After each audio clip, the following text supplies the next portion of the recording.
here to support the decriminalisation of sex work, because we know that if there is one thing that makes sex workers more vulnerable to rape and sexual assault, it's criminalisation of sex work.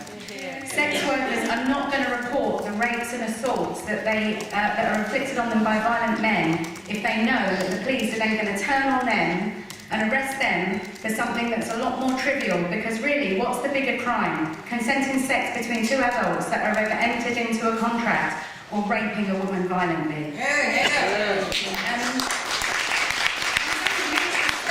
tell us what is rape, it's insulting for the state to be able to say to us, you've been raped. We know when we've been raped, and we want the police to prosecute the men that rape us. And it's quite ironic that the authorities want to tell us what rape is, because when girls in Rochdale were being abused, underage girls were being raped by gangs of men. They were in the care of the authorities, they were in the care of social services, and social services and the police said that those girls were prostitutes and that it was a lifestyle choice. Their abuse was a lifestyle choice. And these are the people that want to dictate to us what consenting sex is. And it's really dangerous. It's not only is it outrageous, but it's really dangerous, because when you start classing sex work as a lifestyle choice and saying that, well, you know, if you're a sex worker, rape is part of the game, it's dangerous to every single woman, because when we go to the police and we report rape, we're constantly having to justify our actions. All of our behaviour is scrutinised. What we wear, how we act, what we do. We're the ones that are put on trial, and we have to watch our rapists walk free. And it's just, it's wrong on every level.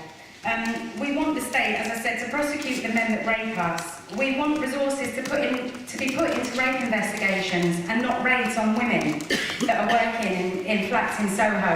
Working in flats in Soho is a lot safer than working on the street.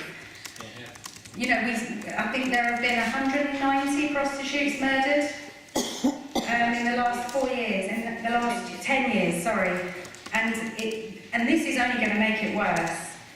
The other thing that we wanted to say was that we need the police to be held accountable when they fail women. We don't want prostitution to be criminalised. We want the police to be criminalised when they fail us. Yeah.